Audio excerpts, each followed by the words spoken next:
would like to add in their conversation, Mr. Chair. I was a mayor when the drug war was implemented, Mr. Chair. And let me tell you, nasa lahat ng implementation sila against the fight with the fight against drugs. Hindi ka pwedeng lumapit sa drug pusher o sa drug lord at sabihin mo, pwede ho ba tumigil na ho kayo? Correct. Kasi lahat ito, all of these people, all of these personalities, they have firearms. Oh. Hindi mo pwedeng sabihin sa tumigil ka na. Ay babarili ka kagad ng mga yan.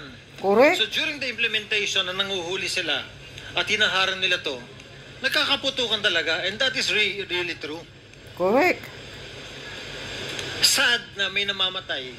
Sad pati yung polis na sasama. Pero inuutusan yung polis eh. Trabaho nila, Mr. Chair, pag sinabi na ng higher up sila, gawin nyo ito. They will do what they are told. And that's the reason na marami namatay. Both from the civilian, both from the police, pati na rin yung mga drug personalities. Now, Mr. Chair, in our conversations, there are two more items that I'd like to bring up, Mr. Chair. First, when Mr. Kerwin Espinosa said na lahat ng sinabi niya sa Senate hindi totoo, that is an institution that we also have to protect. What if he will go into another investigation and he will say that everything he said here is not real, is not true? So, yeah. ano yung pinangahawakan natin lahat in both institutions of the Senate and the House? And second, it was Colonel Marcos who was head of the CIDG in Leyte at that time during the killing of the father of Kerwin Espinosa. And ang haba nung sinabi ni Kerwin, but we haven't heard yung side, Mr. Chair, ni Colonel Marcos kung ano yung masasabi ni Colonel Marcos regarding sa mga nangyari sa event ng pagkamatay ng father ni Kerwin Espinosa. So, Mr. Chair, would it be possible to hear aside from Colonel Marcos against sa sinabi ni Kerwin so that we can hear both sides? Tama. Yes, kanina, earlier, when Congressman Rog Gutierrez and other members were asking questions to Colonel Marcos, sinasagot naman ni Colonel Marcos yung patungkol doon sa kwento sa totoong nangyari doon sa loob ng kulungan sa Leyte. Bye-bye.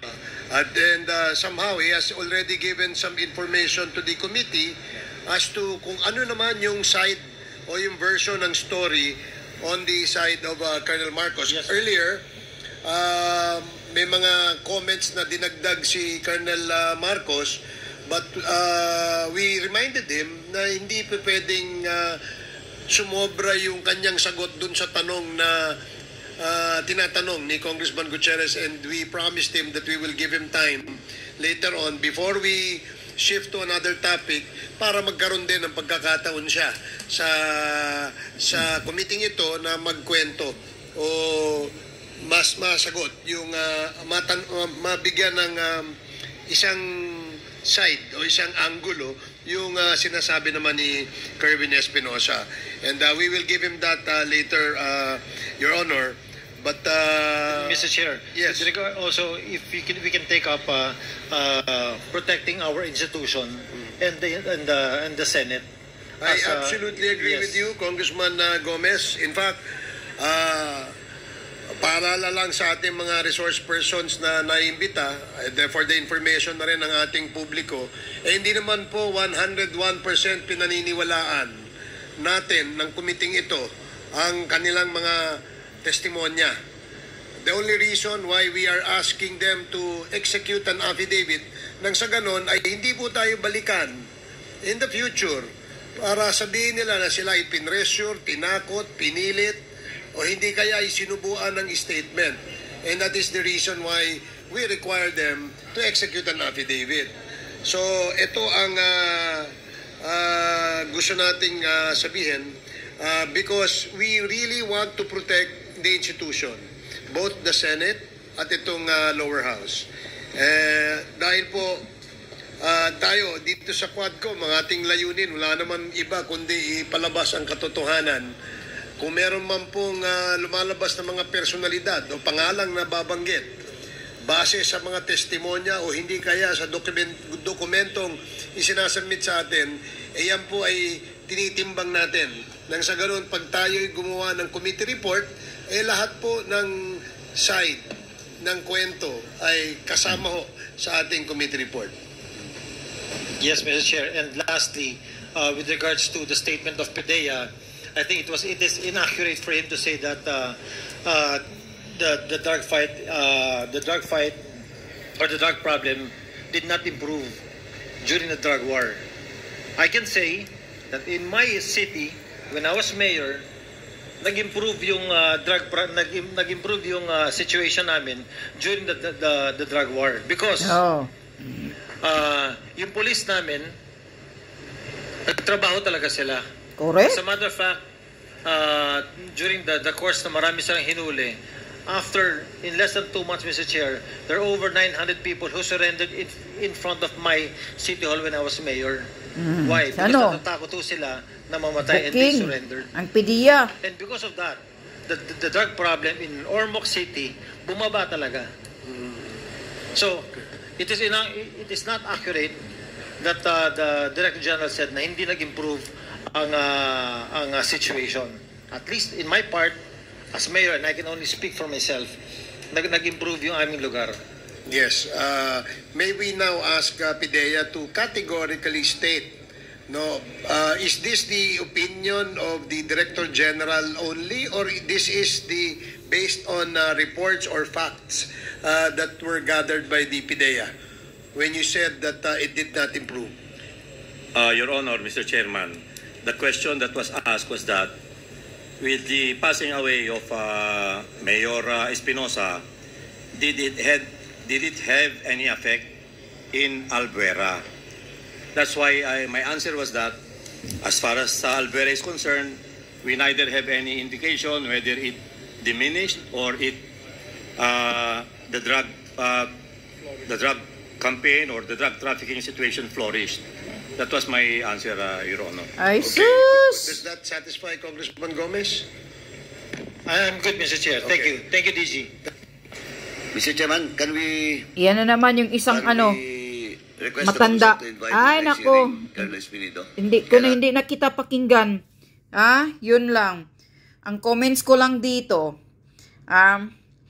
itong PDEA na si Lasso, sabi pa nga ni Maharlika, appointed daw yan ni Lisa Butod sa PDEA. So, anong maaasahan nyo dyan na isasabi niya? Dito, pinapamukha na ni Congressman Richard Gomez sa inyo na panahon ng drug war ni Duterte, nag-improve ang lugar niya nang siya ay mayor dati sa Ormoc. Ormoc ba yun? Sa Ormoc City ba siya nag-mayor yang si Richard Gomez? Nag-improve. Tama yung sinasabi ni Richard Gomez.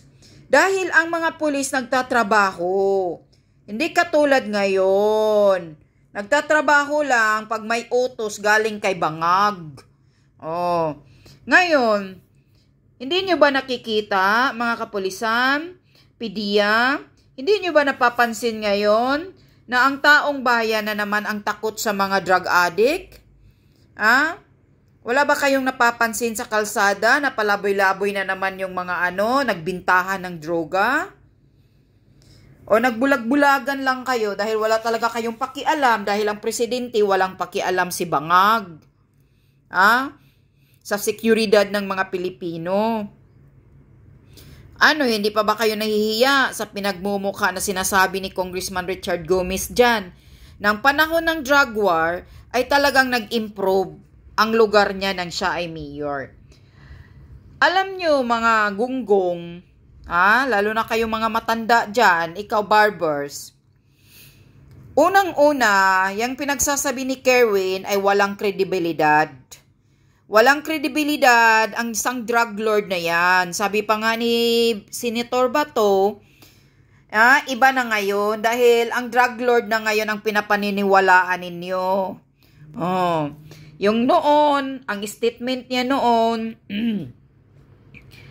panahon ng investigasyon noong kaya nakulong yang si Kerwin Espinosa, lahat ang sinasabi niya noon sa Senado, binabawi niya na ngayon. Baliktad na. Kasi marami ng bakit Kerwin Espinosa, drug lord? Mayroon na bang nag-script sa iyo? Nabawiin mo yung statement mo, ididiin mo sina Bato, ididiin mo kung sino-sino sa Duterte, na inutusan ka daw ni Bato, nasasabihin ng ganun. Ang kapal ng mukha mo. Kaya anong kredibilidad yan? Na dapat yan, hindi na sana ninyo imbestigahan dahil galing na yan sa kulungan, nakakulong na yan. At siguradong mayroon pang mga kaso yan ngayon. Yung iba, absuelto na. Na-absuelto na si Kerwin. Pero mayroon pa rin natitira ngayon siguro. Bakit? Anong kredibilidad ng drug lord na nakakulong na iimbestigahan ninyo dyan? Huwag nyo na nga kaming gaguhin ang taong bayan dahil hindi na kami maniniwala sa mga investigasyon ninyo. Ikaw, Barbils, ikaw, Paduan. Nagsasayang lang kayo ng pera ng taong bayan. Tama yung sinasabi ni Congressman, Richard Gomez, na kahit sa angkang war, kahit pa yung gulo na nangyayari sa Marawi Seeds, mayroon talagang sibilyang mamamatay. Hindi mo talaga maiiwasan yan. Na mayroon talagang sabi pa nga madadamay. War on drugs talagang mayroong madadamay talaga. Basta may gera, mayroon talagang madadamay niyan. Saan ka makakita ng gera na walang madadamay? Sa iba't ibang bansa ngayon na nagigera, sa Israel, sa Palestine, sa Russia, Ukraine, yung gera nila doon, wala bang sibilyan na dadamay? Talagang mayroon. Kaya yung war on drugs ng Duterte noon, talagang mayroon. Mayroon talagang madadamay yan. Kaya hindi nyo na yan masasabi na ejiki yan. Dahil mayroon namang nakakulong Mayroon namang mga pulis na nakasuhan Yung ibang pulis dyan na talagang sinasadya. Na binabaril yung mga sibilyan na hindi talaga addict or hindi drug lord, hindi pusher. Diba? May mga kaso yung mga pulis dyan. Mayroong pulis nakakulong. O ano pa ba ngayon ang hinahanap ninyo? Ano pa ba ngayon ang sinisisi ninyo? Talagang ba gusto ba talaga ninyo? Dahil nga, mayroon kasing mga utos yan. Sabi ni Maharlika, utos ni Butod yan. Na talagang gusto nyo, sabi pa nga ni Bato, Senator Bato, galingan nyo lang ang demolition job ninyo. Talagang demolition job sa Duterte ang pinaggagawa ngayon. Halatang halata na. Yung kay Garma, paiyak-iyak pa. Si Kerwin, paiyak-iyak pang hinayupak na drug lord. Huwag ka na nga magsinungaling, tangina mo Kerwin ka. Yung ama mo, isa kayong mga drug lord sa Liti. Kahit sinong magsasabi, putang ina ninyo, mga drug lord kayo sa Liti. Noon, kahit sinong magsasabing mga sibilya na taga doon, Tacloban, Liti. Tangina ka. Wala kang kredibilidad na hindi ka dapat paniniwalaan. Nagsasayang lang ng pera yan sa Congress ng imbestiga. Anong batas ang makukuha ninyo? Bakit? Korte ba kayo, di ba? May kaso na yung Kerwin na yan. Ilang kaso yan?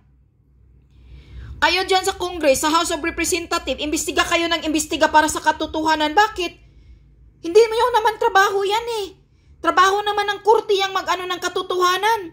Ang trabaho nyo gumagawa ng batas. Kaya ngayon nga ang sabi ni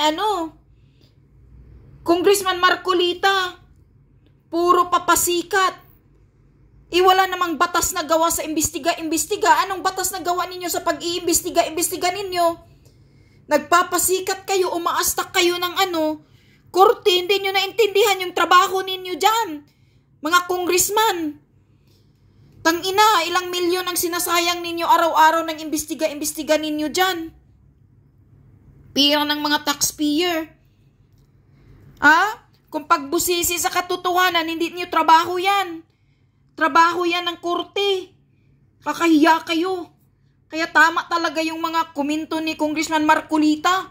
Imbestiga ng imbestiga, wala namang nagawang batas. Puro pagpapasikat, mga bagito. Diyos ko po, itong mga klase, mga taong bayan, itong mga klaseng mga congressman, wag nyo na ngang ibuto. Magising na nga kayo, mga kupal na to. Walang kwintang mga party list ito.